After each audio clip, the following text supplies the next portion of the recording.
Itinapon ko ang lahat, ang aking karera, ang aking pangalan, ang aking kinabukasan, para sa isang lalaking nangako ng habambuhay. Ngunit 30 araw lang ang kailangan para gumuho ang lahat.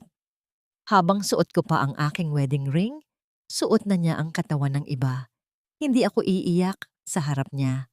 Hindi muna ngayon, dahil ang bawat luhang pumapatak ay magiging tinta sa kasunduan ng kanyang pagbagsak. Magbabayad ka, Marco, at sisiguraduhin kong sa pagbangon ko, wala ka nang babalikan. Sino nga ba ang tunay na talo sa larong ito? Huwag kang mag-alala, Cindy. Hindi niya mahahalata. Masyado siyang kampante sa loob ng bahay na ito. Akala niya ay sapat na ang pagiging mabuting asawa para manatili ako sa tabi niya. Boring si Hannah. Cindy, para siyang lumang kasangkapan na bahagi na lang ng dekorasyon. Ikaw, ikaw ang buhay ko. Napatigil ang aking kamay sa paghahalo ng makapal na sarsa ng kare-kare sa loob ng kawali. Ang init na nanggagaling sa kalan ay biglang naglaho, pinalitan ng isang matinding lamig na tila dumaan sa aking gulugod at nanahan sa aking puso. Ang boses ni Marco, ang boses na dati ay nagbibigay sa akin ng katiyakan, ay tila isang matalim na patalim na dahan-dahang humihiwa sa aking pagkatao mula sa kabilang silid. Isang buwan, 30 araw pa lamang ang nakalilipas mula nang mangako kami sa harap ng dambana. Iniwan ko ang aking posisyon bilang senior architect sa isa sa mga tanyag na kumpanya sa bansa dahil sabi niya, hayaan mo namang ako ang mag-alaga sa Hannah. Pinili kong maging anino niya para magningning ang kanyang karera. Ngayon, ang aninong yon ay tila tuluyan ng nilamon ng dilim. Hawak ko sa aking kaliwang kamay ang isang maliit na pelus na kahon. Naglalaman ito ng isang mamahaling relo na matagal ko ring pinag-ipunan mula sa aking huling sahod bago ako nag-resign. Balak ko sana itong ibigay sa kanya bilang sorpresa sa aming first month anniversary. Pero ang sorpresa ay para sa akin pala. Naramdaman ko ang panginginig ng aking mga tuhod. Ang bawat salitang binitawan niya ay tila mga hiram na sandata na itinarak sa aking likuran. Tiningnan ko ang aking mga daliri. May mga bakas pa ng mga galos mula sa pag-aayos ng aming bagong bahay. May mga kalyo mula sa mga gawaing bahay na hindi ko naman nakasanayan. Pero buong puso kong ginagawa para sa kanya. Sa paningin ba niya, ang mga sakripisyong ito ay tanda lamang ng pagiging boring. Dahan-dahang lumuwag ang hawak ko sa maliit na kahon. Wala itong nalikhang ingay nang bumagsak ito sa makapal na alpombra. Ngunit sa loob ng aking dibdib, narinig ko ang isang napakalakas na tunog ng pagkabasag. Hindi ito kristal, hindi ito salamin. Ito ang tiwalang binuo ko sa loob ng 7 taon na ngayon ay naging pino at matatalim na piraso na bumabaon sa bawat hininga ko. Pumikit ako ng mariin, sinusubukang pigilin ang mga luhang gustong kumawala. Ngunit ang bawat patak ay tila kumukulong asero sa aking pisngi. Ang hangin sa loob ng kusina na kanina ay amoy masarap na pagkain ay tila naging mapait at nakakasuffocate.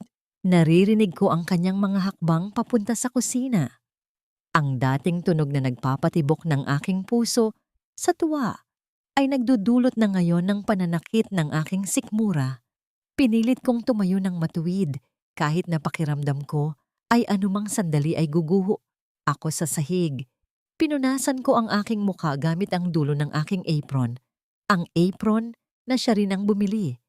Na tila isang simbolo ng pagkakakulong ko sa mundong akala ko ay paraiso. Babe, ang bango naman yan. Ready na ba ang dinner natin? Tanong niya sa isang malambing na tono. Habang niyayakap ako mula sa likod. Ang kanyang mga bisig na dati ay itinuturing kong ligtas na kanlungan ay tila mga sawa na dahan-dahang sumasakal sa akin. Naamoy ko ang bango ng kanyang pabango, ang pabangong ako rin ang pumili. Pero sa ilalim nito, tila may amoy ng pagtataksil na hindi ko na kayang sikmurain. Hindi ako lumingon. Natatakot ako na kapag nakita ko ang kanyang mukha, makikita niya sa aking mga mata ang isang babaeng gumuho na ang mundo. O baka naman, natatakot ako na makita ang isang lalaking hindi ko nakilala sa dinami-dami ng bagyo na sinuong ko para sa kanya, sa dinami-dami ng pangarap na binitawan ko para lang maging matatag ang pundasyon ng aming pagsasama. Bakit ako pa ang naiwan sa ulan? Ganito na lang ba ang halaga ko pagkatapos ng lahat? Isang pirasong papel na matapos gamitin ay pira-piraso ng itatapon? Hiha! Ang dumi naman ng sahig mo. Ganito ka ba talaga pinalaki ng mga magulang mo? Puro libro lang ang hawak at walang alam sa pag-aalaga ng tahanan. Ang boses ni Doña Aurora ay parang isang matinis na kampana na bumabasag sa katahimikan ng umaga. Hindi pa man ako nakakabawi mula sa pagkawasak ng aking puso kagabi. Heto ang aking biyenan, nakatayo sa gitna ng aming sala, nakasuot ng mamahaling sutla at tila isang reynang naghahanap ng dumi sa kanyang kaharian. Lumapit ako sa kanya at dahan-dahang kinuha ang kanyang kamay para magmano. Isang tradisyon ng paggalang na tila naging isang mabigat na tungkulin. Ang kanyang kamay ay malamig at matigas, kasing tigas ng kanyang loob sa akin mula pa noong unang araw na ipakilala ako ni Marco. Pasensya na po, Mama. Medyo masama lang po ang pakiramdam ko kaya hindi pa ako nakakapaglinis ng maayos. Mahinahon kong sagot. Kahit na ang totoo ay wala akong itulog dahil sa mga luhang hindi maubos-ubos. Masama ang pakiramdam o sadyang tamad lang? Hana, wala ka ng trabaho. Ang tanging ambag mo na lang dito sa bahay ay tiyaking komportable ang anak ko pag uwi niya mula sa opisina. Pero tignan mo ito, itinuro niya ang isang basket ng mga labada sa gilid. Ang mamahaling barong ni Marco, isasama mo lang sa washing machine? Alam mo bang masisira ang tela niyan? Maglaba ka gamit ang iyong mga kamay, Hija. Iyan ang paraan para matuto ka ng tunay na gawaing bahay. Tinitigan ko ang tambak ng mga damit. Napakarami. Tila walang katapusan. Ang mga kamay kong dati sanay humawak ng lapis, gumuhit ng blueprint ng matatayog na gusali. Ngayoy pilit isinasawsaw sa bula at maruming tubig. Hindi ako nagsalita. Tahimik kong tinanggap ang utos niya. Sa kaibuturan ng aking puso, umaasa akong baka ito na ang paraan para takasan ng sakit, na baka sa pagod ng aking katawan, tuluyan ng manahimik ang isip kong patuloy na nasasaktan. Dinala ko ang batya sa likod ng bahay. Ang sikat ng araw ay tila nangungutya sa aking kalagayan. Habang kinukuskus ko ang bawat hibla ng tela, ang bawat kuskos ay tila isang sumbat sa aking sarili. Hana, bakit mo hinayaang maging ganito ang buhay mo? Yumuko ako at tinitigan ang tubig sa loob ng batya. Ang sikat ng araw ay tumatama sa ibabaw nito. At doon, nakita ko ang sarili kong refleksyon. Ang mga mata kong dati ay puno ng pangarap. Ngayon ay namumugto at walang kislap. Ang bula ng sabon ay dahan-dahang tumatakip sa aking mukha sa tubig. Tila ba dahan-dahan din akong nilalamon ng mundong ito na hindi ko naman gusto. Ang hapdi ng detergent sa aking mga daliri ay walang-wala. Kumpara sa hapdi ng katotohanang aking nalaman, pumasok ako sa loob para kumuha ng sampayan ng mahagip ng paningin ko ang bag ni Doña Aurora sa ibabaw ng mesa. Bahagya itong nakabukas. Habang ibinabalik ko ang isang nahulog na panyo, isang piraso ng litrato ang sumama sa pagbunot ko. Tila tumigil ang pag-ikot ng mundo nang makita ko ang nasa larawan. Si Marco, si Doña Aurora at isang babaeng pamilyar ang mukha, si Cindy. Nakangiti silang tatlo, tila isang masayang pamilya sa isang mamahaling restaurant. Ang petsa sa likod ng litrato ay 2 linggo lang ang nakakalipas. 2 linggo na ang nakakalipas, ang sabi ni Marco sa akin ay may mahalaga silang meeting sa Laguna. Ang sabi ni Doña Aurora, nasa simbahan siya at nagdarasal. Ang mga taong pinagkatiwalaan ko, ang pamilyang akala ko ay tatanggap sa akin, ay matagal na palang nagluluto ng kataksilan sa likod ko. Narinig ko Ang mahinang tawag mula sa cellphone ni Doña Aurora na nasa loob ng bag. Hindi ko sinasadyang marinig ang kanyang sagot nang pumasok siya sa silid. "Hello, Cindy?" "Oh, anak. Huwag kang mag-alala. Nandito ako sa bahay nila. Pinaglaba ko ang babaeng ito para hindi siya makaabala sa inyo ni Marco mamaya. Mag-enjoy kayo sa inyong date, ha? Bagay na bagay talaga kayo ng anak ko. Hayaan mo, malapit na siyang mawala sa landas ninyo." Ang bawat salita ay parang mga lason na pumasok sa aking tenga. "Anak?" Tinatawag niyang anak ang babaeng sumisira sa kasal ng sarili niyang anak. Ang pagmamano ko, ang pagsunod ko sa lahat ng gusto niya, ang pagtitiis ko sa kanyang mga pangungutya. Lahat iyon ay walang halaga dahil sa paningin niya, ako ay isang hadlang lamang sa kaligayahan ng kanyang paboritong manugang. Nabitawan ko ang hawak kong hanger. Walang tunog ang pagbagsak nito sa makapal na alpombra. Gaya ng tahimik na pagguho ng huling natitirang respeto ko sa pamilyang ito. Hindi na ako ang Hana na marunong lang sumunod. Kung ang bahay na ito ay naging impyerno dahil sa kanila, sisiguraduhin kong ako ang magsisilbing apoy na tutupok sa kanilang mga kasinungalingan. Tumingin ako sa labas, sa mga barong ni Marco na payam at tila mga bangkay na nakabitin sa hangin. Kung gusto ninyong maglaro, sige, pagbibigyan ko kayo.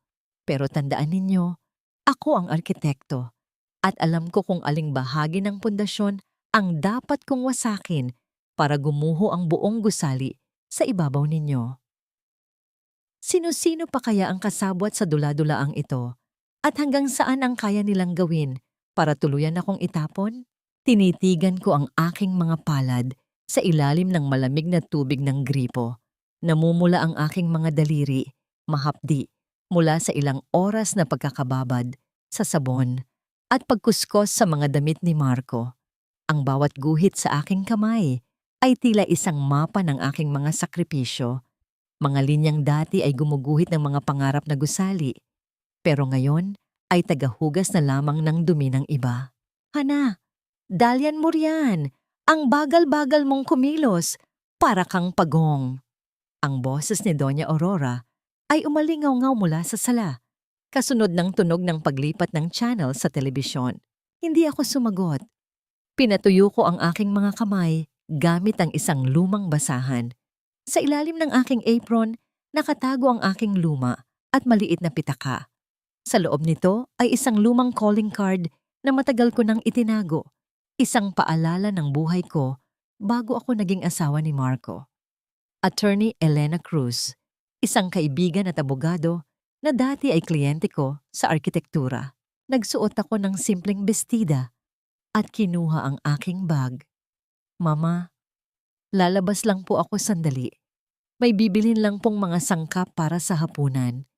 Paalam ko habang nakayuko, iniiwasang makita niya ang apoy na dahan-dahang naglalumiyab sa aking mga mata. "Siguraduhin mong masarap ang lulutuin mo. Darating si Marco na pagod mula sa trabaho. Huwag mo siyang sasalubungin ng ganyang mukha na tila laging namatayan." Tugon niya nang hindi man lang tumitingin sa akin. Sa labas, ang hangin ay sariwa, pero tila may dalang pait. Sumakay ako sa isang jeep, nakikihalubilo sa ingay ng kalsada at usok ng lungsod. Ang bawat hinto at harurot ng sasakyan ay tila ba dahan-dahang nagpapagising sa aking diwa. Pagbaba ko sa tapat ng isang matayog na gusali sa Makati, sandali akong napatigil. Ang gusaling ito ay isa sa mga proyektong tinanggihan ko noon para lang matutukan ang kasal namin ni Marco. Ang sakit ay tila isang laso na bumabalot sa aking puso, ngunit pinalitan ito ng isang matigas na determinasyon. Pumasok ako sa opisina ni Attorney Elena. Ang amoy ng lumang papel at kape ay tila isang yakap ng nakaraan. Nang makita niya ako, nakita ko ang gulat at awa sa kanyang mga mata. Marahil ay dahil sa aking hitsura. Ang babaeng arkitekto na dati ay puno ng kumpiyansa, ngayon ay tila isang anino na lang ng kanyang sarili. "Hana, ikaw ba yan?" tanong niya. Ang kanyang boses ay puno ng pag-aalala. Hindi ako nagsalita agad. Inilabas ko ang aking cellphone at inilapag sa kanyang mesa. Doon, ipinakita ko ang mga voice recording at ang litratong nakuha ko mula sa bag ni Doña Aurora. Ang bawat segundo ng pag-uusap ni Marco at Cindy ay tila mga latay na muling bumabakat sa aking balat habang pinakikinggan namin ito. Elena, ayoko lang ng divorce o annulment. Ayoko lang na iwanan siya. Panimula ko. Ang aking boses ay gumaralgal pero hindi naputol. Gusto ko siyang makitang mawala. Ang lahat ng bagay na ipinagmamalaki niya. Ang pera niya, ang posisyon niya, ang dangal niya. Lahat ng iyon ay pundasyong ako ang naglatag. Panahon na para gibain ko ang toring itinayo ko para sa kanya. Tinitigan ako ni Elena ng matagal. Pagkatapos ay dahan-dahan siyang tumango. Mahaba ang laban na ito, Hana. Kakailanganin natin ng matibay na ebidensya ng financial infidelity at psychological abuse. At kailangan mong manatili sa bahay na yon habang ginagawa natin ito. Kaya mo ba? Kaya ko. Sagot ko ng walang pag-aalinlangan. Sanay akong maghintay hanggang sa matuyo ang semento. Sanay akong magmasid sa bawat bitak ng pader. Bumalik ako sa bahay bago dumating si Marco. Bitbit ko ang isang supot ng mga gulay, isang perpektong maskara para sa isang boring na asawa. Nang dumating siya, sinalubong ko siya ng isang ngingiti, isang nangiti na kasing lamig ng marmol sa sementeryo. "Hi babe, I missed you," sabi niya. Sabay halik sa aking pisngi. Ang amoy ng kanyang pabango ay tila isang paalala ng lahat ng kanyang kasinungalingan. "I missed you too, Marco." Tugon ko habang dahan-dahang hinahaplos ang kanyang balikat. "Nagluto ako ng paborito mo." Habang kumakain kami sa ilalim ng mainit na liwanag ng chandelier, sa gitna ng mga kwento niya tungkol sa mahirap na araw sa opisina, naramdaman ko ang isang maliit na papel sa loob ng aking bulsa. Ang business card ni Elena na may nakasulat na numero ng isang private investigator sa likod. Tumingin ako kay Marco at pagkatapos ay kay Doña Aurora na masayang kumakain. Para silang mga tauhan sa isang entablado na hindi alam na dahan-dahan nang bumabagsak ang kurtina sa likod nila. Sino kaya ang unang bibigay sa ilalim ng bigat ng sarili nilang mga lihim? At anong mukha ang ipakikita nila kapag nalaman nilang ang mahinang babaeng pinagtatrabahuan nila ay siya palang kukuha ng lahat mula sa kanila? Ang bawat araw sa loob ng bahay na ito ay tila paglalakad sa ibabaw ng nagbabagang baga ng nakayapak. Kailangan kong ngumiti kahit gusto kong sumigaw. Kailangan kong magtimpla ng kape para sa lalaking nagbibigay ng pait sa aking buhay at kailangan kong labhan ang mga damit na nagdadala ng amoy ng kanyang pagtataksil. Ito ang aking parusa at ito rin ang aking sandata. Hana, napansin kong medyo lumalaki na ang gastos natin sa kuryente. Puna ni Marco habang nag-aayos ng kanyang kurbata sa harap ng salamin. Baka naman pwede mong bawasan ang paggamit ng aircon kapag wala ako. Tipid-tipid din tayo. Tiniklop ko ang kanyang polo. Nakakatapos ko lang plansahin at dahan-dahang inilagay sa kanyang kama. Ang mga salita niya ay tila mga batong inihagis sa isang tahimik na lawan ng aking isipan. Tipid? Ang lalaking nagbabayad ng libu-libong piso para sa mga dinner date sa mamahaling restaurant, kasama si Cindy ay nagsasabi sa aking magtipid sa kuryente habang ako ay naiiwang nagpapawis sa paglilinis ng kanyang bahay. "Sige, Marco, hihinaan ko na lang ang electric fan." Sagot ko ng may malambot na boses. Itinatago ang pait sa likod ng isang masunuring mukha. Umalis siya ng may mabilis na halik sa aking noo. Isang malamig na halik na walang ibang ibig sabihin kundi isang nakasanayang gawain. Pagkasara ng pinto, ang maskara ng maamong asawa ay agad na nahulog mula sa aking mukha. Kinuha ko ang aking cellphone at binuksan ang isang nakatagong folder. Sa tulong ng private investigator na inirekomenda ni Elena, nakapasok ako sa online banking account ni Marco. Ang lalaking nagsasabing kailangan naming magtipid ay nag-transfer lamang kahapon ng 50,000 piso sa isang account na nakapangalan kay Cindy. Ang dahilan? Interior design consultation. Pumikit ako ng mariin habang nakikita ang mga numero. Pera iyon. Pera namin yon naggaling sa joint account na ipinundar ko rin noong ako'y nagtatrabaho pa.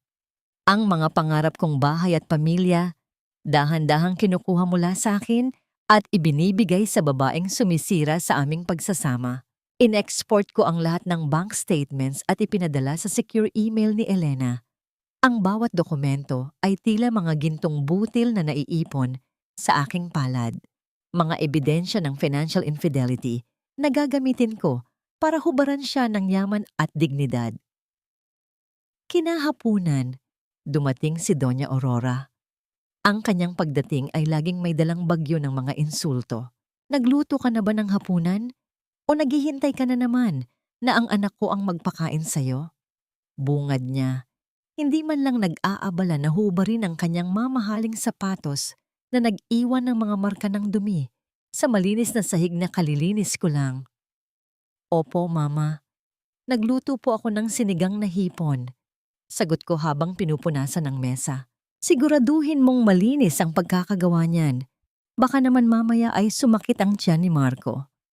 Alam mo naman, masela ng bituka ng anak ko. Hindi gaya ng ibang pinalaki sa mga murang pagkain. Pambabastos niya. Ang aking mga kamay ay humigpit sa hawak kong basahan.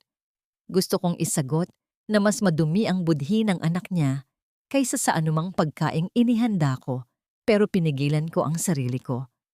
Huminga ako ng malalim. Pilit pinapakalma ang bagyong nag-aalburoto sa aking dibdib. Opo, Mama. Lilinisin ko po ng mabuti.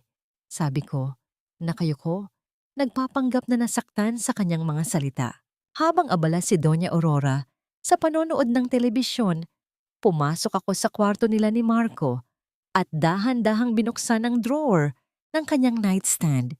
Sa ilalim ng mga lumang resibo at papeles, nakita ko ang isang maliit na kahon ng alahas. Binuksan ko ito at natambad sa akin ang isang kwintas na may pendant na diamante. Ang resibo ay nakatiklop sa ilalim nito. Binili lamang 2 araw na ang nakalipas at hindi iyon para sa akin. Kinunan ko ito ng litrato at mabilis na ibinalik sa dating ayos. Ang kwintas na yon ay isang matalim na sibat na tumagos sa aking pagkatao. Isang paalala na sa mundong ginagalawan nila, ako ay wala ng halaga. Nang gabing iyon, dumating si Marco. Pagod at tila may malalim na iniisip. Hana, may business trip ako sa Palawan bukas. 3 araw, sabi niya habang naghuhubad ng kanyang sapatos. Palawan? Tanong ko, pilit nagpapanggap na nag-aalala. Sino ang kasama mo? Mga kliyente lang. Importanteng project ito, Hana. Kaya sana maintindihan mo. Sagot niya, umiiwas ng tingin. Tiningnan ko siya habang kumakain siya ng sinigang na niluto ko. Ang kanyang mga mata ay puno ng pagod, pero sa ilalim nito ay ang anino ng pag-asa. Ang pag-asa na makasama ang babaeng tunay niyang gusto sa isang paraisong dapat sana ay para sa aming dalawa. Mag-iingat ka roon, Marco. Alam mo naman na nag-aalala ako palagi sa'yo, sabi ko. Ang bawat salita ay may dalang tamis na nagkukubli ng matinding lason. Habang siya ay mahimbing na natutulog sa tabi ko, tinitigan ko ang kanyang mukha sa dilim. Ang lalaking nangakong aalagaan ako ay siya ring unti-unting pumapatay sa akin araw-araw. Pero hindi niya alam, ang bawat kasinungalingan niya ay isang hakbang patungo sa sarili niyang hukay na dahan-dahan kong hinuhukay. Ano kaya ang magiging reaksyon ni Marco kapag nalaman niyang ang mga yapak na iniwan nila ni Cindy sa Palawan ay susundan ng isang bagyong hindi niya inaasahan? At kailan darating ang panahon na ang mga ebidensyang ito ay magsasabog ng katotohanan sa harap ng lahat? 3 araw. 3 araw na tila isang buong taon ng pag-iisa at pagtitiis. Ang bahay na ito, na sana ay isang pugad ng pagmamahalan, ay naging isang malamig na kulungan kung saan ang bawat pader ay nagpapaalala sa akin ng aking pagkukulang sa mata ng lalaking pinakasalan ko. Habang si Marco ay nagpapakapagod sa kanyang business trip sa Palawan, sinamantala ko ang pagkakataon para tapusin ang isang maliit na proyektong idinisenyo ko para sa isang dating kliyente ni Elena. Isang simpleng floor plan para sa isang maliit na cafe. Ang bawat guhit ng aking lapis ay tila nagbabalik ng aking kumpiyansa.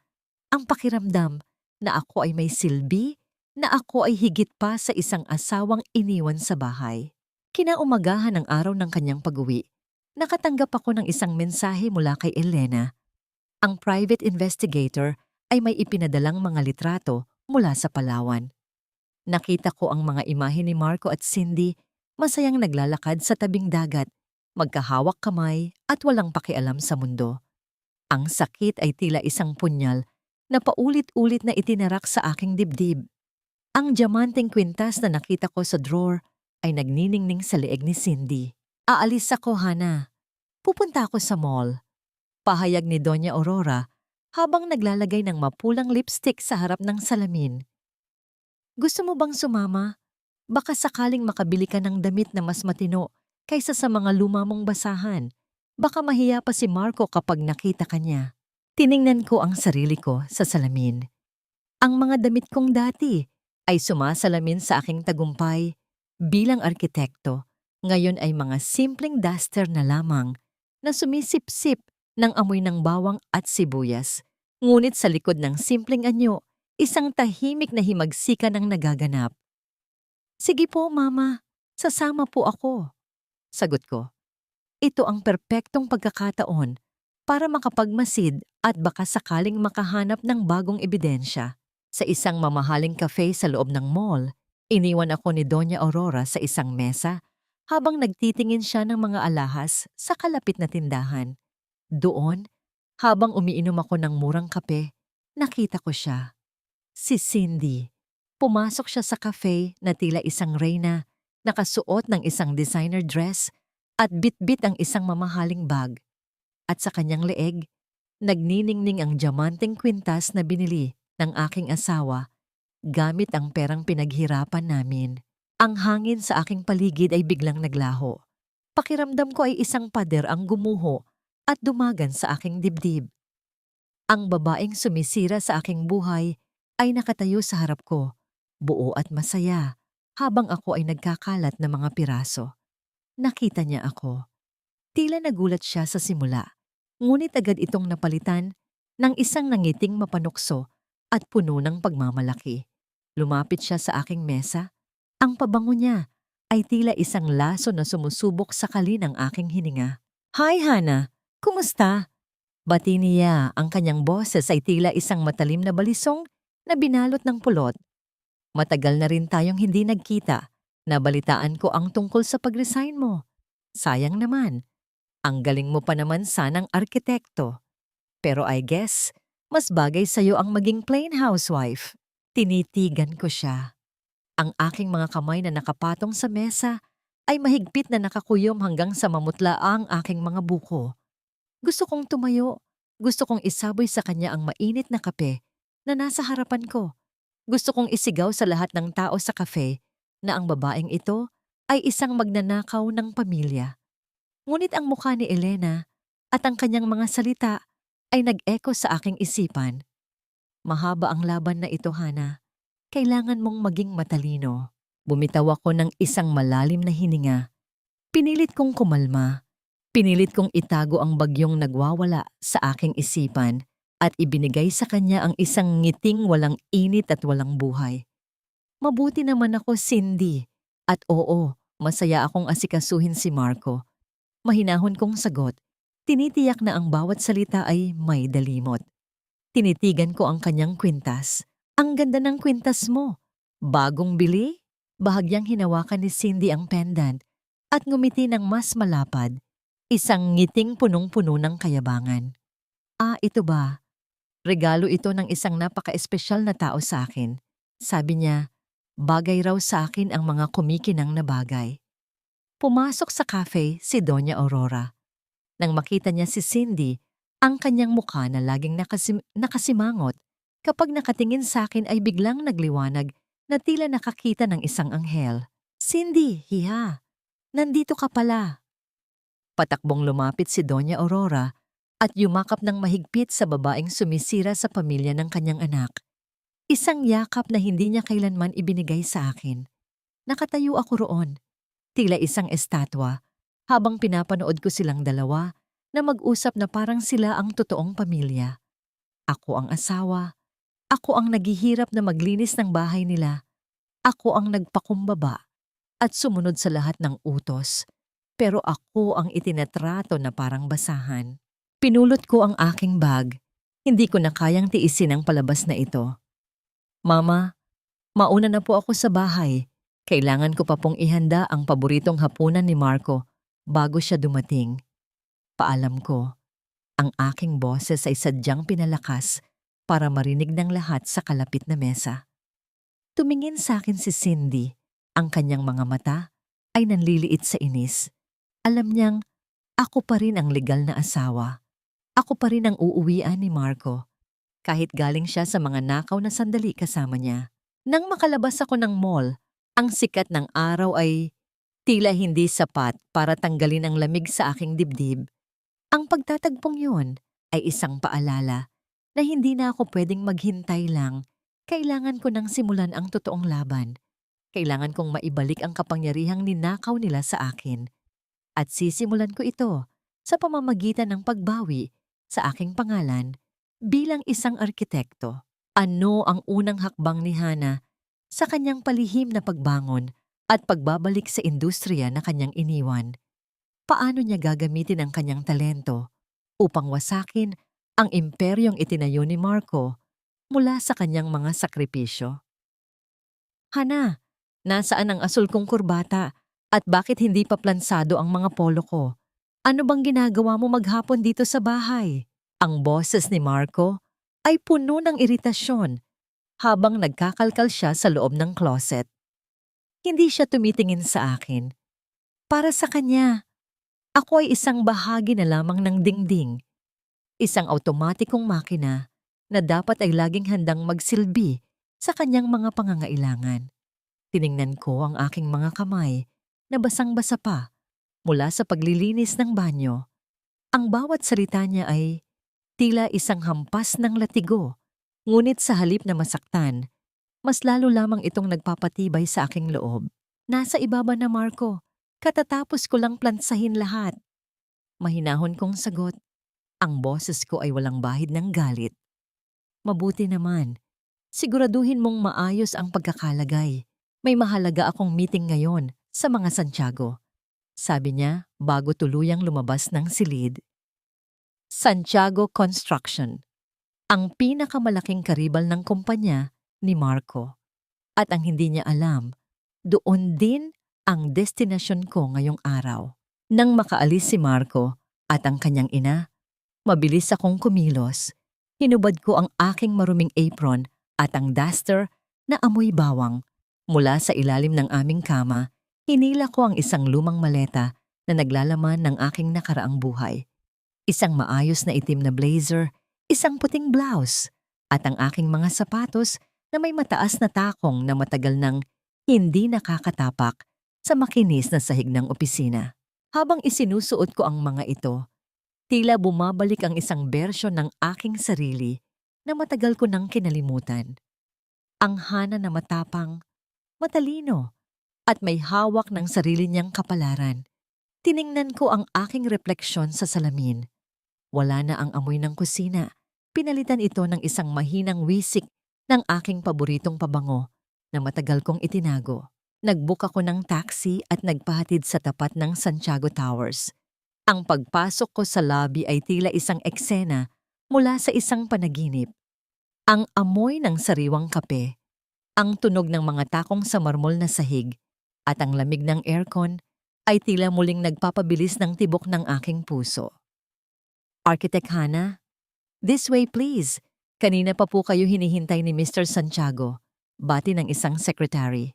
Sa loob ng malawak na conference room, inilapag ko ang aking laptop. Ang mga plano na binuo ko ng palihim Sa kalaliman ng gabi, habang si Marco ay mahimbing na natutulog ay nakalatag na sa screen.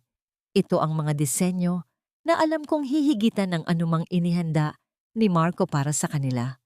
Impressive, Hana. I always knew you were the brains behind Marco's biggest successes. Sayang at pinili mong mag-asawa na lang, sabi ni Mr. Santiago habang sinusuri ang aking mga gawa. Hindi po ako nag-asawa na lang, Mr. Santiago. Nagpahinga lang po ako. Pero ngayon, handa na akong bumawi. Tugon ko ng may matatag na tinig. Sa kalagitnaan ng aming pag-uusap, biglang nag-vibrate ang aking cellphone sa ibabaw ng mesa. Doña Aurora. Ang pangalan niya sa screen ay tila isang itim na ulap sa gitna ng aking tagumpay. Hana, nasaan ka? Bakit wala ka sa bahay? May mga bisita ako at kailangang maghanda ng merienda. Bumalik ka rito ngayon din. Ang sigaw niya sa kabilang linya, sapat na para marinig ng mga tao sa loob ng room. Isang matinding kahihiyan ang gumapang sa aking mukha. Ngunit agad ko itong pinawi. Pasensya na po, Mama.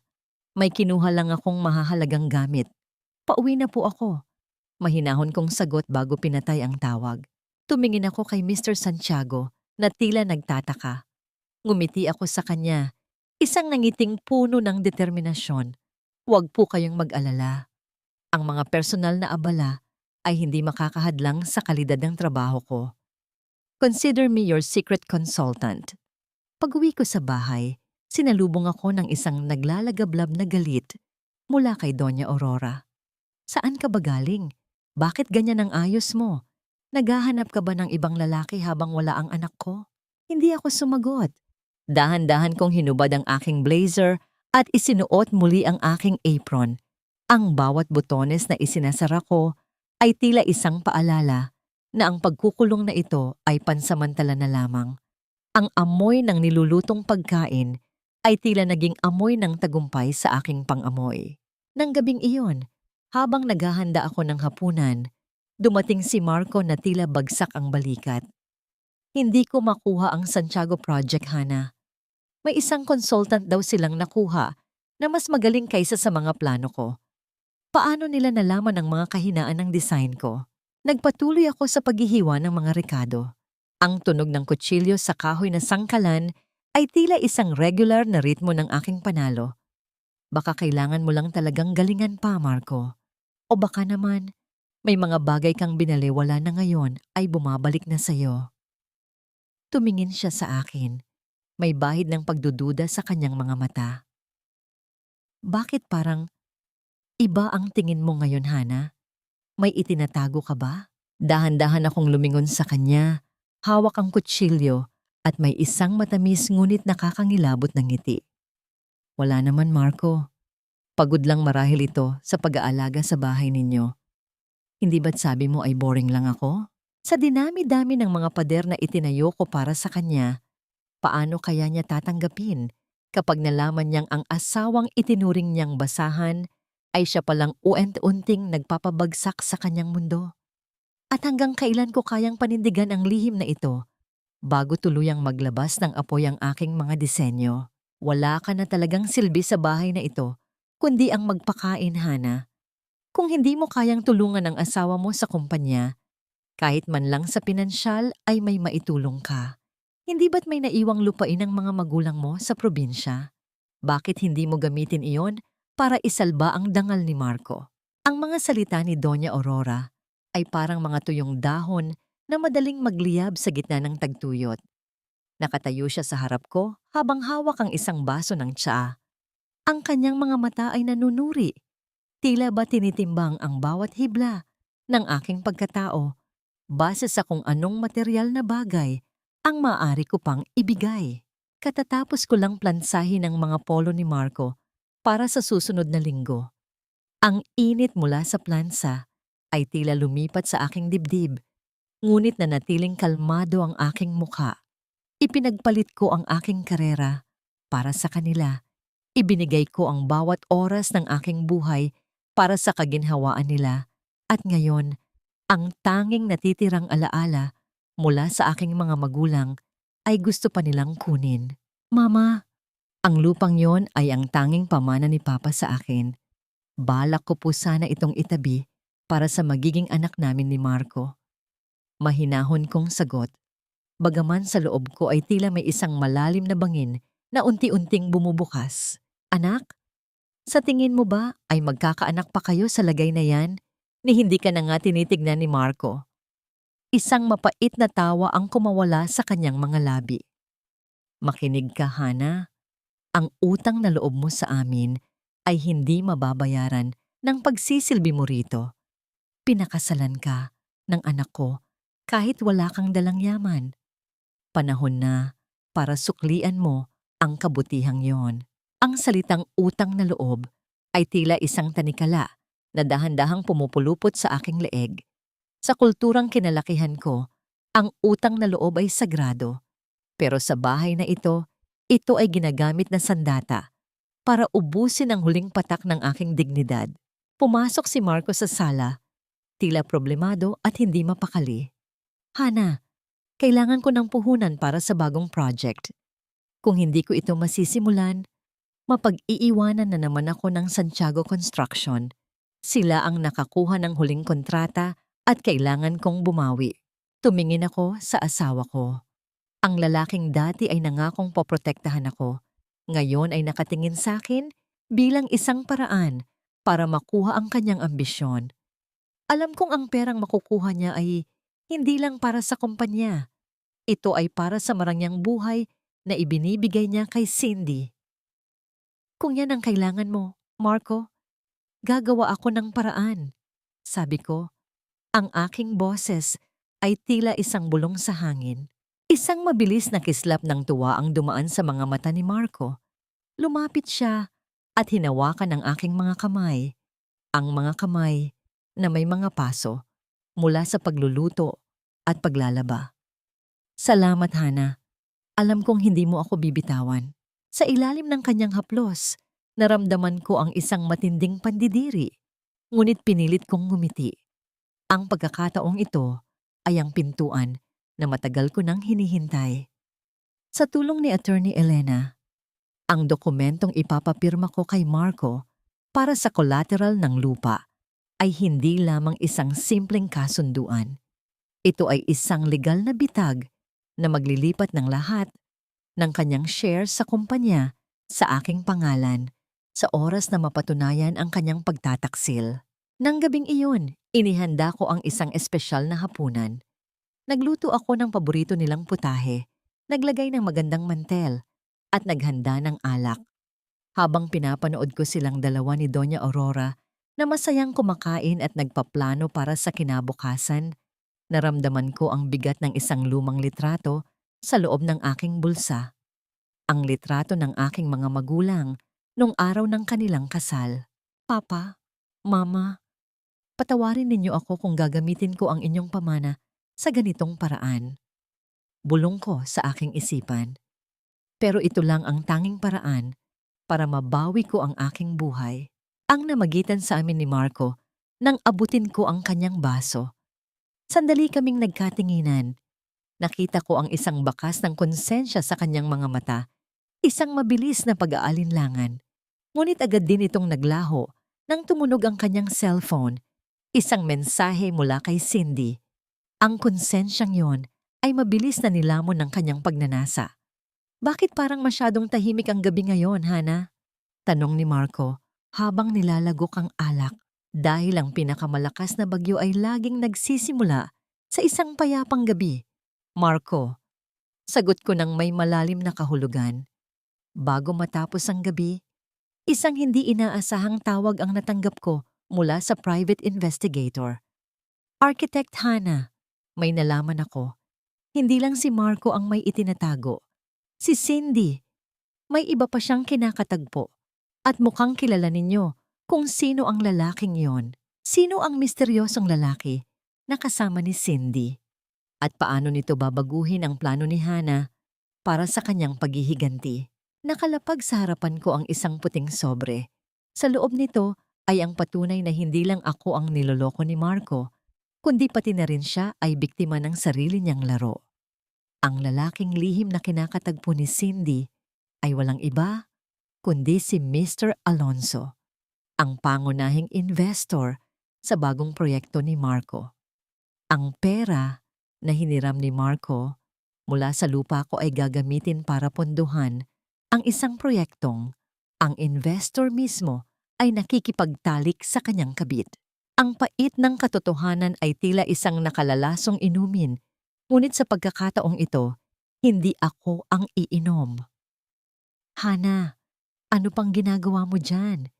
Hindi ba't darating si Marco kasama ang mga kaibigan niya ngayong gabi? Siguraduhin mong hindi ka magmumukhang kawawa sa harap nila. Bungad ni Doña Aurora. Suot ang kanyang paboritong perlas na kwintas. Ang mga mata niya ay nag-aapoy sa pagnanais na ipagmalaki ang marangyang pamumuhay ng kanyang anak. Bumuntong hininga ako at itinuon ang atensyon sa paghihiwa ng sibuyas. Ang bawat hiwa ay eksakto. Tila bawat hibla ay kumakatawan sa mga kasinungalingang handa kong hiwain at ipakita sa buong mundo. Opo, Mama. Ihahanda ko po ang pinakamasarap na hapunan na matitikman nila. Tugon ko. Ang salitang masarap ay may dalang pangako na hindi nila malilimutan. Kinagabihan, ang aming dining room ay napuno ng ingay at tawanan. Nariyan ang mga kasamahan ni Marco sa trabaho, ang ilang matatagal na kaibigan, at syempre, si Cindy na walang hiyang ipinakilala bilang head designer ng kumpanya. Nakaupo siya malapit kay Marco, ang kanyang diamanteng kwintas na kumikinang sa ilalim ng chandelier ay tila isang mapangasar na paalala ng kanyang panalo. Naghanda ako. Nagsuot ako ng isang simpleng asul na bestida. Malinis ngunit hindi kapansin-pansin. Nais kong maging anino sa gabing ito, ang tahimik na tagamasid, habang inihahanda ko ang entablado para sa huling yugto ng kanilang palabas. Inilatag ko ang mga plato at ang mamahaling alak na pinili ni Marco. Salamat sa pag-aasikaso, Hana. Ang galing mo talagang magluto. Sayang, at hanggang dito na lang ang natutunan mo. Sabi ni Cindy, ang kanyang tawa ay tila isang matinis na kampana na umaalingaw-ngaw sa buong kwarto. Tumahimik ang paligid sandali. Ilang kaibigan ni Marco ang nag-iwas ng tingin. Tila alam nila ang patalim na nakatago sa likod ng mga salita ni Cindy. Tiningnan ko si Marco. Naghihintay kung ipagtatanggol niya ako. Ngunit nagtawanan lang siya, sabay inom ng kanyang alak. Kanya-kanyang galing lang yan, Cindy. Kung hindi dahil sa masarap na luto ni Hana, paano tayo magkakaroon ng ganito kasayang gabi? Sagot ni Marco. Isang sagot na tila isang tapik sa ulo ng isang masunuring aso. Bumalik ako sa kusina. Kinuha ko ang aking cellphone at nagpadala ng isang mensahe kay Attorney Elena. Oras na. I-release mo na ang mga dokumento sa board of directors ng kumpanya. Pagbalik ko sa dining room, dala ko ang panghimagas. Isa itong espesyal na cake na inihurno ko. Habang inilalapag ko ito sa gitna ng mesa, huminto ako at tiningnan ng diretso sa mga mata si Marco. Marco, naalala mo ba ang sinabi mo sa akin noong una tayong magkita? Sabi mo, gusto mong magtayo ng isang matibay na tahanan. Isang tahanan na hindi magigiba ng anumang bagyo. Nagsimula ako. Ang aking boses ay kalmado ngunit may dalang bigat na nagpatigil sa lahat ng pag-uusap sa mesa. Oo naman, Hana. At tingnan mo tayo ngayon. Hindi ba't matatag na tayo? Sagot niya nang nakangiti. Kahit na may bahagyang pagtataka sa kanyang mukha. Dahan-dahan kong nilipat ang tingin ko kay Cindy. Pagkatapos ay kay Doña Aurora. Matatag ba, Marco? O isang ilusyon na lang na nakatayo sa mga kasinungalingan at nakaw na pera? Ano bang sinasabi mong babae ka? Lasing ka na ba? Bulyaw ni Doña Aurora, nakahawak ng mahigpit sa kanyang baso. Hindi ako natinag. Sa halip tumingin ako sa mga bisita. Sa mga hindi po nakakaalam, ang proyektong ipinagmamalaki ng asawa ko ngayon ay pinunduhan mula sa isinanglakong pamana ng aking mga magulang. At ang head designer na narito sa ating harapan, na asawa ko ang bumili ng kanyang mamahaling kwintas. Itinuro ko ang leeg ni Cindy na ngayon ay namumutla at nanlalaki ang mga mata. Ay siyang katipan ng ating pangunahing investor, si Mr. Alonso. Ang katahimikan sa kwarto ay tila isang bombang sumabog ng walang ingay. Ang mga kaibigan ni Marco ay nagkatinginan. Ang mukha ni Marco ay nawalan ng kulay, samantalang si Doña Aurora ay tila hindi makahinga. "Hana, anong kalokohan ito? Tumigil ka!" Sigaw ni Marco. Napatayo mula sa kanyang upuan. Kinuha ko ang puting sobre mula sa aking bulsa at inihagis ito sa ibabaw ng mesa, malapit sa kanyang plato. "Kalokohan ba, Marco? Buksan mo yan. At bago mo sabihing naninira ako, buksan mo ang email mo. Ngayong gabi, ang lahat ng board members ng kumpanya mo ay nakatanggap na ng kopya ng lahat ng illegal money transfers na ginawa mo para pondohan ang inyong proyekto." Ang gabi ay tila naging isang malamig na libingan para sa kanila. Habang pinapanood ko ang pagguho ng kanyang mundo, naramdaman ko ang isang malalim na pagkahinga. Hindi ito galit, ito ay kalayaan. Bago pa man makapagsalita si Marco o si Cindy, tumalikod na ako at naglakad palabas ng dining room. Iniwan ko sila sa dilim ng kanilang sariling mga kasinungalingan. Paano haharapin ni Marco ang pagbagsak ng kanyang kumpanya at ang pagtataksil mismo ng babaeng pinagpalitan niya sa kanyang asawa? At ano ang magiging reaksyon ni Doña Aurora ngayong ang lahat ng kanyang ipinagmamalaki ay gumuho na? Ang tunog ng pagbagsak ng baso at gulo sa dining room ay tila isang malayo at walang kwentang ingay habang naglalakad ako pataas ng hagdan. Umakyat ako sa aming kwarto, hindi para umiyak o magtago, kundi para kunin ang maleta na kanina ko pa inihanda. Puno ito ng mga damit at dokumento na magsisilbing sandata ko sa mga susunod na araw. Pinalitan ko ang aking simpleng asul na bestida ng isang matikas na itim na pantsuit. Habang inaayos ko ang aking buhok, narinig ko ang mabibigat na yabag ni Marco na umaakyat. Bumukas ang pinto ng marahas. Si Marco ay nakatayo doon. Ang mukha ay namumula sa matinding galit at ang mga mata ay puno ng pagkataranta at desperasyon. "Hana, anong ginawa mo? Sinira mo ang pangalan ko sa harap ng mga kaibigan at kasamahan ko." Bulyaw niya habang palapit sa akin, tila isang halimaw na nasugatan. Hinarap ko siya ng may kalmadong nangiti. Ang dating takot na nararamdaman ko tuwing tumataas ang boses niya ay naglaho na, pinalitan ng isang malamig na determinasyon. "Hindi ako ang sumira ng pangalan mo, Marco. Ang mga kasinungalingan mo, ang pagnanakaw mo, at ang pagtataksil mo, iyon ang sumira sa'yo." "Sinungaling ka! Ginawa mo lang yon dahil selosa ka. Walang katotohanan ang mga sinabi mo tungkol kay Cindy." Patuloy na sigaw niya, bagaman ang kanyang boses ay nanginginig.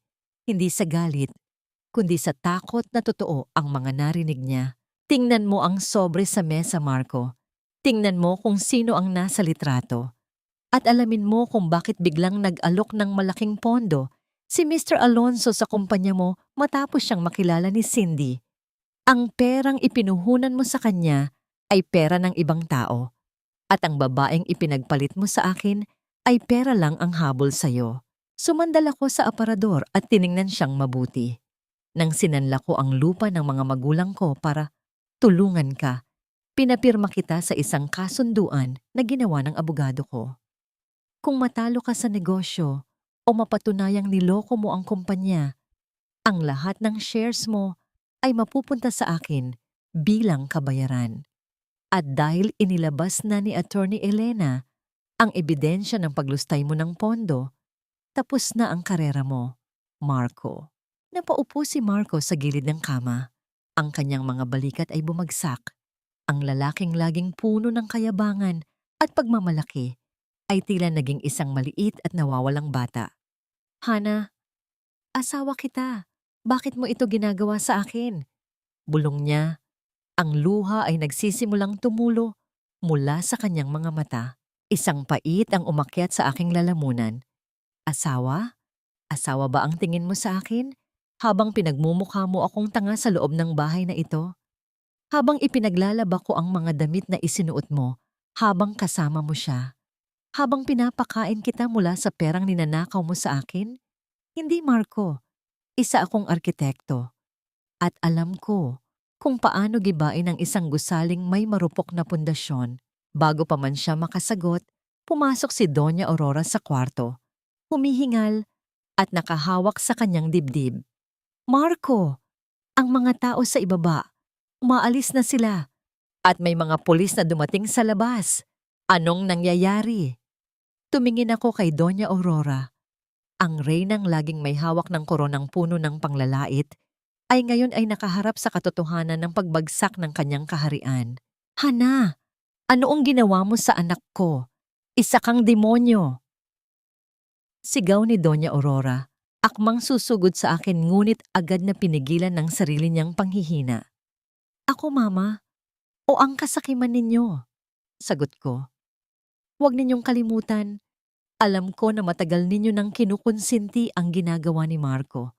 Kayo mismo ang nagbukas ng pinto para tuluyan siyang masira. Kinuha ko ang aking maleta at naglakad palabas ng kwarto. Habang bumababa ako sa hagdan, nakita ko ang mga pulis na kausap si Attorney Elena sa may sala. Hinihintay nila si Marco. Si Cindy ay nakaupo sa isang sulok, umiiyak at nakahawak sa kanyang ulo. Wala na ang mamahaling diamanteng kwintas na suot niya kanina. Malamang ay tinanggal niya ito sa hiya o sa takot na bawiin ito. Nang makalabas ako ng bahay, sinalubong ako ng malamig ngunit sariwang hangin ng gabi. Ang bigat na matagal kong dinala sa aking mga balikat ay tuluyan ng naglaho. Wala na ang bahay na naging kulungan ko. Wala na ang mga utos ni Doña Aurora. Wala na ang mga kasinungalingan ni Marco. Sumakay ako sa kotseng naghihintay para sa akin. Ang kotse ng kumpanya ng mga Santiago, na ngayon ay handa na akong tanggapin bilang kanilang lead architect. Habang umaandar ang sasakyan papalayo, pinanood ko ang bahay na dati kong inalagaan. Unti-unti itong lumiliit sa aking paningin, hanggang sa maging isang tuldok na lamang sa dilim. Sino ang unang luluhod sa harap ni Hana? Si Marco na nawalan ng lahat? O si Doña Aurora na natikman ang sarili niyang lason? At paano haharapin ni Hana ang bagong simula bilang reyna ng kanyang sariling kinabukasan? Ngayon mo lang ba naramdaman ang lamig, Marco? O baka naman masanay ka na sa init ng mga kasinungalingan mo? Ang mga salitang ito ay tila mga anino na lamang na bumubulong sa loob ng aming dating silid, ngunit wala nang sasagot. Ang katahimikan ay tila isang mabigat na kumot na bumabalot sa buong bahay. Isang bahay na dati ay puno ng pangarap, pero ngayon ay isa na lamang monumento ng pagtataksil. Sa loob ng presinto, nakaupo si Marco sa isang malamig na silya. Wala na ang kanyang mamahaling kurbata at ang kanyang buhok na laging maayos ay gulo-gulo na. Ang mga kamay niya, na dati ay laging may hawak na baso ng alak, ngayon ay nakaposas at nanginginig. Sa harap niya ay ang mga dokumentong ipinadala ni Attorney Elena, mga bank statements, resibo ng mga luho ni Cindy at ang pinakamabigat sa lahat, ang patunay ng paggamit niya sa lupang isinanla ko para sa illegal na transaksyon. Marco, kailangan mong magsalita. Sino ang kasabwat mo sa kumpanya? Tanong ng pulis, ngunit ang tanging sagot ni Marco ay ang pagtulo ng kanyang mga luha sa maruming lamesa. Sa aming dating bahay, nakaupo si Doña Aurora sa sahig ng sala. Ang kanyang perlas na kwintas ay naputol sa gitna ng kanyang pagwawala at ang mga butil nito ay nagkalat sa sahig gaya ng kanyang pira-pirasong dangal. Ang mga gamit ay hinahakot na ng mga tauhan ng bangko dahil ang bahay ay isa rin sa mga naging collateral ni Marco na hindi na mababayaran. Hana, asan ka na? Hana, tulungan mo kami. Sigaw ni Doña Aurora sa hangin, ngunit ang tanging sumasagot sa kanya ay ang tunog ng mga mabibigat na hakbang ng mga taong kumukuha ng kanyang mga kasangkapan. Wala na ang mga utos niya, wala na ang mga panlalait. Ang reyna ay naging isang pulubi sa loob ng sarili niyang kaharian. Samantala, sa kabilang bahagi ng lungsod, naroon ako sa loob ng aking bagong opisina sa Santiago Construction. Ang amoy ng sariwang pintura At ang bango ng lavender na scent ng humidifier ay tila isang malinis na simula. Nakatayo ako sa harap ng isang malaking bintana. Pinagmamasdan ng mga ilaw ng Makati na tila mga bituing bumagsak sa lupa. Ang naganap nang pumasok ang aking secretary at inilapag ang aking bagong business card sa mesa. Architect Hana, lead consultant. Hinaplos ko ang makinis na papel. Hindi ito gawa sa kasinungalingan. Ito ay gawa sa aking sariling talino at pagpupursige. Sa unang pagkakataon sa loob ng maraming taon, naramdaman ko ang tunay na kapayapaan. Narinig ko ang mahinang katok sa pinto. Si Mr. Santiago iyon. Hana, handa na ba ang mga final designs para sa lifestyle center? Ang mga investors ay sobrang impressed sa naging trabaho mo. Handa na po, Mr. Santiago. Sagot ko nang may tiwala sa sarili. By the way, Hana, dagdag niya bago lumabas, nabalitaan ko ang nangyari kay Marco. Sigurado ka bang hindi ka maaapektuhan nito? Ang nakaraan ay nakaraan na, sir. Ang mga gusaling gumuho ay hindi na dapat pang itayo muli sa parehong paraan. Matalinghag akong sagot. Ngunit ang gabi ay hindi pa tapos. Nakatanggap ako ng isang tawag mula sa isang ospital. Si Cindy. Sinubukan daw siyang saktan ni Mr. Alonzo nang malaman nitong ginagamit lang siya ni Cindy para makuha ang pera ni Marco. At ngayon, tumatawag siya sa akin. Ang tanging taong akala niya ay maaari pa niyang maloko. Hana, please, tulungan mo ako. Wala na akong mapuntahan. Sinaktan ako ni Mr. Alonzo. Kinuha niya lahat ng alahas at pera ko. Ang boses ni Cindy ay puno ng takot at hikbi sa kabilang linya. Tumingin ako sa malayo. Ang awa ay tila isang maliit na kislap na sumusubok magliyab, ngunit agad itong pinatay ng alaala ng bawat insultong ibinato niya sa akin. Ngunit, hindi ako tulad nila. Tatawagan ko ang social services para sa'yo, Cindy. Mahinahon kong sabi. Ngunit huwag ka nang tatawag sa akin muli. Ang bawat tulong na ibinigay ko sa'yo noon bilang asawa ni Marco ay tinumbasan mo ng pagtataksil. Ngayon, harapin mo ang bukas na ikaw lang ang gumawa. Ibinaba ko ang telepono. Wala na akong utang na loob sa kahit kanino. Sa kabanata ng aking buhay na ito, ang tore ay gumuho na. Ngunit sa ilalim ng mga guho, nahanap ko ang isang bagay na mas matatag kaysa sa semento at asero. Ang aking sariling lakas. Ngunit paano kung ang pagguho ng tore ay may kasama pang isang huling sikreto? Ano ang gagawin ni Hana kung malaman niyang si Marco ay may itinatagong isang huling dokumento na maaaring bumago sa lahat ng kanyang nakuha? At hanggang saan ang kayang gawin ni Doña Aurora para bawiin ang lahat mula kay Hana? Minsan, kailangan mo munang mawalan ng lahat para mahanap mo kung sino ka talaga. Ang mga salitang ito ay dahan-dahang umuukit sa aking isipan habang nakatayo ako sa harap ng malawak na salamin ng aking sariling opisina. Ang sikat ng umaga ay tumatagos sa mga bintana, nagbibigay ng init sa aking balat na tila isang banayad na yakap mula sa langit. Wala na ang amoy ng luma at madilim na kusina. Pinalitan ito ng amoy ng bagong selyadong mga plano at ang bango ng tagumpay na ako mismo ang nagtanim. Sa harap ko, sa ibabaw ng makinis na lamesang gawa sa mahogany, ay nakalatag ang mga huling dokumento mula kay Attorney Elena. Ang desisyon ng korte sa aming annulment at ang ganap na paglipat ng titulo ng lupa ng aking mga magulang pabalik sa aking pangalan. Sa tabi nito ay ang opisyal na hatol ng korte kay Marco. 8 taon sa likod ng mga rehas dahil sa estafa at malversation of funds. Isang malalim na buntong hininga ang kumawala sa aking dibdib. Hindi ito buntong hininga ng lungkot, kundi ng paglaya. Ang bawat pirma ko sa mga papel na yon ay tila pagputol sa huling hibla ng tanikala na nagdugtong sa akin sa isang buhay na puno ng panlilinlang. Narinig ko ang mahinang katok sa pinto. Pumasok si Attorney Elena.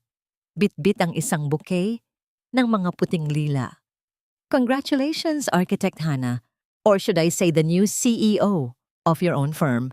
Ngumiti ako at tinanggap ang mga bulaklak. Salamat, Elena. Hindi ko ito magagawa kung wala ang tulong mo. You did this yourself, Hana. Pagtatama niya habang nauupo sa tapat ko. By the way, may huling hiling si Doña Aurora. Sinubukan niyang magpadala ng sulat sa opisina. Gusto raw niyang humingi ng tawad. At baka raw pwedeng kahit kaunting tulong man lang para sa kanyang gamot. Nakatira na lang siya ngayon sa isang maliit na paupahan sa labas ng lungsod. Sandali akong natigilan. Ang imahe ni Doña Aurora na mayabang na nag-uutos sa akin na maglaba ay mabilis na dumaan sa aking alaala. Ang kanyang mga panlalait, ang kanyang pakikipagsabwatan kay Cindy. Lahat iyon ay nakatatak pa rin sa aking puso. Ngunit sa halip na galit, ang naramdaman ko ay isang malalim na awa.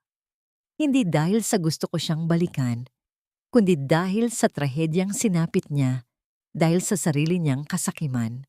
Elena, padalan mo siya ng halagang sapat para sa kanyang gamot sa loob ng 6 na buwan. Ngunit gawin mo ito nang hindi binabanggit ang pangalan ko. Mahinahon kong sabi. Ito na ang huling utang na loob na ibibigay ko sa pamilyang iyon. Hindi dahil sa kailangan ko, kundi dahil ayaw kong magdala ng puot sa aking bagong buhay. Ang naganap nang lumabas ako ng gusali at nagtungo sa sementeryo kung saan nakahimlay ang aking mga magulang. Inilapag ko ang titulo ng lupa sa ibabaw ng kanilang puntod. Ang hangin ay humihihip ng marahan, tila isang haplos ng pagsang-ayon mula sa kabilang buhay. Papa, Mama, nabawi ko na po. Bulong ko habang hinahaplos ang malamig na marmol. Hindi ko hinayaang manatili akong biktima. Ang pangarap ninyo para sa akin itutuloy ko na po.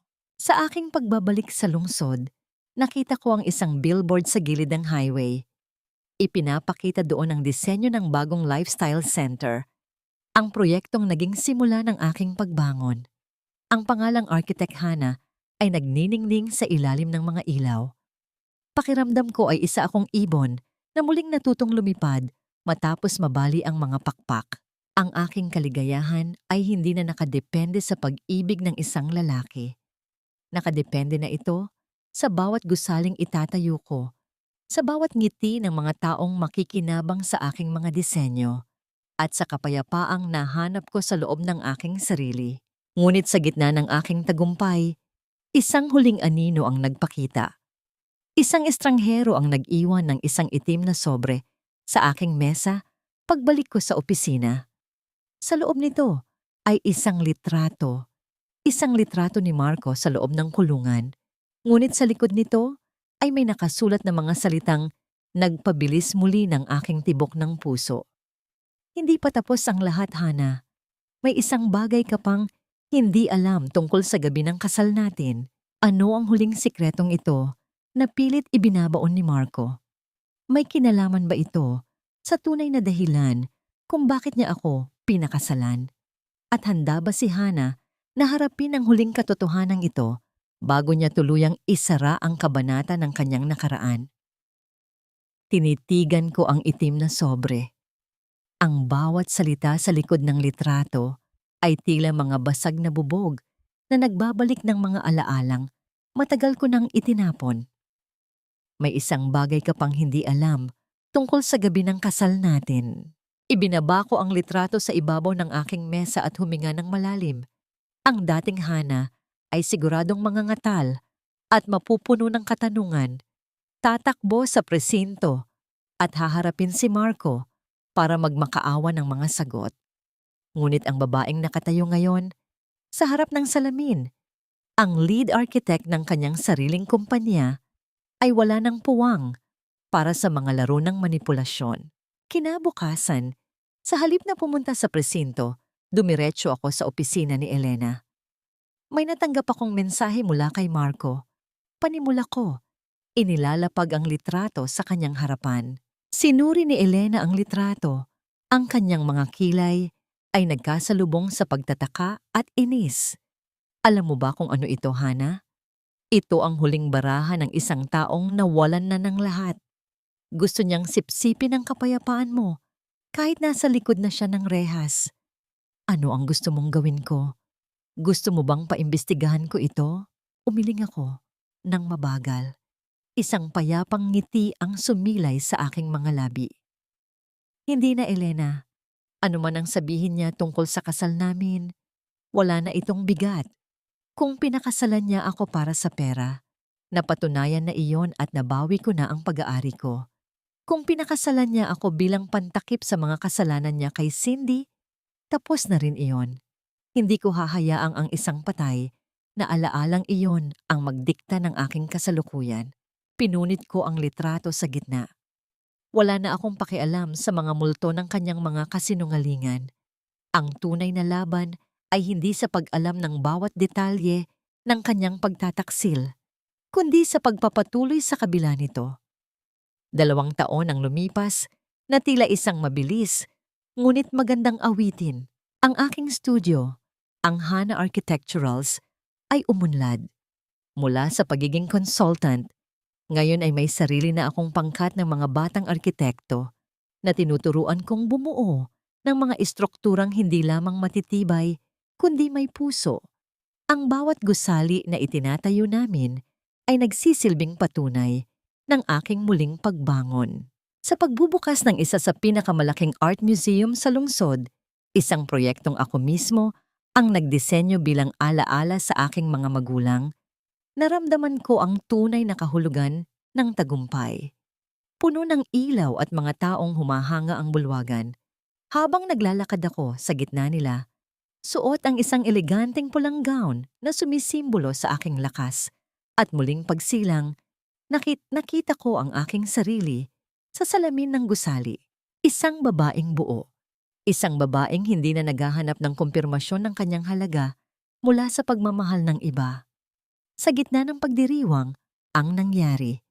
Nilapitan ako ng isang matandang babae, isang janitress na matagal na naming empleyado sa studio. Architect Hana, bati ni iya, hawak ang isang maliit na balot ng paborito kong puting lila. Salamat po. Kung hindi dahil sa trabahong ibinigay niyo, hindi makakatapos ng pag-aaral ang bunso ko. Kay ganda po ng puso ninyo, tulad ng mga gusaling itinatayo niyo. Tiningnan ko ang mga bulaklak at pagkatapos ay ang matanda. Ang kanyang mga mata ay puno ng tapat na pasasalamat. Isang bagay na hindi ko kailanman nakuha mula sa mga taong pinag-alayan ko ng lahat. Salamat din po, Nanay. Kayo ang nagbibigay buhay sa mga itinayo kong pader. Habang umiinom ako ng champagne at pinagmamasdan ang mga ngiti ng mga taong nasa paligid ko, inisip ko si Marco. Naroon pa rin siya sa malamig na selda. Marahil ay iniisip kung bakit hindi ko pinansin ang kanyang huling patibong. Inisip ko si Doña Aurora na ngayon ay namumuhay sa tahimik na buhay na malayo sa marangyang mundong dati niyang pinaghaharian. At inisip ko si Cindy na nawala na parang bula matapos maiwan ng walang-wala. Lahat sila ay mga aral. Sila ang mga bagyong nagpatibay sa aking pundasyon. Wala akong kailangan ng isang prinsipe na sasagip sa akin at hindi ko kailangan ng isa pang kasal para maramdamang kumpleto ako. Ang reyna ay nakaupo na sa kanyang trono at ang kahariang ito ay itinayo gamit ang sarili niyang mga kamay, luha at pawis. Kung mayroon mang natitirang tanong sa aking isipan, ito ay hindi na tungkol sa kanila. Ito ay tungkol sa kung gaano pa karaming pangarap ang maaari kong maabot at kung ilang buhay pa ang maaari kong mapagaan. Handa na ba ang lahat na marinig ang huling mga salita ni Hana tungkol sa pagpapatawad at pagpapatuloy? Paano niya ganap na isasara ang kwento sa isang epilogue na mag-iiwan ng malalim na marka sa bawat pusong nasaktan? Ang huling sinag ng araw ay dahan-dahang gumuguhit ng gintong linya sa ibabaw ng mga burol sa aming probinsya.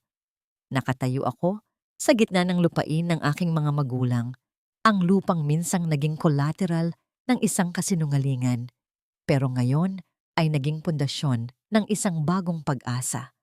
Wala na ang mga tuyong damo at alikabok. Pinalitan ito ng isang magandang community center and farm na ako mismo ang nagdisenyo para sa mga pamilyang nangangailangan ng panibagong simula. Ang hangin dito ay may dalang halimuyak ng mga namumukadkad na kalyachuchi at amoy ng basang lupa matapos ang isang mahinang ulan. Isang matinding katahimikan ang bumabalot sa paligid, ngunit hindi ito ang nakabibinging katahimikan ng kalungkutan. Ito ang kapayapaang matagal kong hinanap sa loob ng mga pader ng isang marangyang bahay na wala namang pag-ibig. Napatingin ako sa aking mga kamay. Wala na ang mga bakas ng paso mula sa pagmamadaling magluto para sa isang lalaking hindi marunong magpasalamat. Wala na ang mga kalyo mula sa paglalaba ng mga damit na naging saksi sa pagtataksil. Ang aking mga kamay ngayon ay malinis, matatag, at may hawak na pluma na muling gumuguhit ng kinabukasan. Nabalitaan ko ang balita kahapon.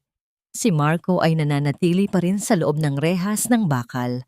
Sa huling pagkakataon na may nagpadala sa akin ng balita tungkol sa kanya, ang dating makinis niyang balat ay tila naging kasing aspalto na ng daan at ang kanyang mga mata ay wala nang ibang makita kundi ang 4 na sulok ng pagsisisi.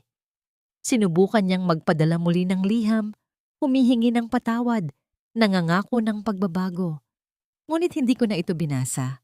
Hindi dahil sa galit, kundi dahil ang kanyang boses ay wala na ring halaga sa akin, gaya ng isang tuyong dahon na tinatangay ng hangin. Si Doña Aurora naman ay nananatili sa isang maliit at madilim na silid sa isang charity home. Ang reynang dati ay hindi makahawak ng basahan, ay siya na ngayong naglilinis ng sarili niyang maliit na espasyo. Ang mga perlas na dati ay nakapulupot sa kanyang leeg, ay pinalitan ng mga dalangin ng pagsisisi na tila hindi na yata diringgin ng langit. Sapat na ang tulong na ipinapadala ko para sa kanyang mga gamot. Isang huling tanda ng aking pagkatao, hindi bilang asawa ni Marco, kundi bilang isang babaeng marunong magpahalaga sa buhay kahit na tinangka itong wasakin ng iba. At si Cindy? Nawala siyang parang bula matapos ang gulo sa mall. Ang sabi ng ilan, nakita raw siyang nagtatrabaho sa isang malayong lugar, malayo sa karangyaan, at kinang napilit niyang ninakaw mula sa akin. Ang kagandahang ipinagmalaki niya ay unti-unti na ring kumukupas sa ilalim ng bigat ng kanyang sariling mga pagkakamali. Napangiti ako habang pinagmamasdan ang mga bata sa community center na naglalaro sa ilalim ng malalaking puno. Ang aking kaligayahan ay hindi na nanggagaling sa isang wedding ring o sa apelyido ng isang lalaki. Nanggagaling ito sa katotohanang nabawi ko ang aking pangalan. Ako si Hannah, ang arkitekto ng aking sariling buhay. Architect Hannah, handa na po ang hapunan sa loob, ang tawag ng isa sa mga tagapangalaga ng center. Susunod na ako, sagot ko ng may malambing na tinig. Pumasok ako sa loob ng center.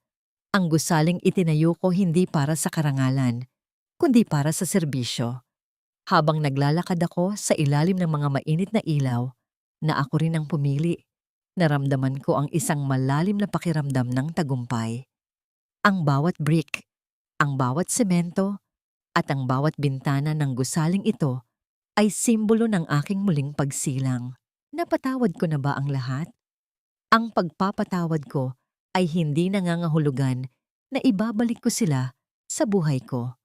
Ang pagpapatawad ay ang desisyon kong hindi na hayaang saktan pa nila ako sa aking mga alaala.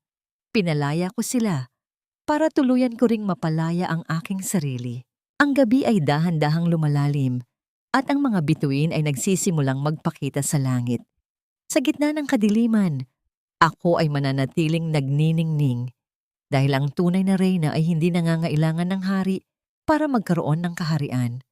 Ang kanyang lakas, ang kanyang talino, at ang kanyang busilak na puso. Iyon ang kanyang tunay na korona. Wala nang luhang papatak para sa nakaraan. Ang natitira na lamang ay ang tamis ng tagumpay at ang walang hanggang pag-asa para sa bukas. Sa wakas, ang aking kwento ay hindi natapos sa isang trahedya, kundi sa isang dakilang pagdiriwang ng pagiging isang babae. Ganap na kapayapaan. ganap na laya, ganap na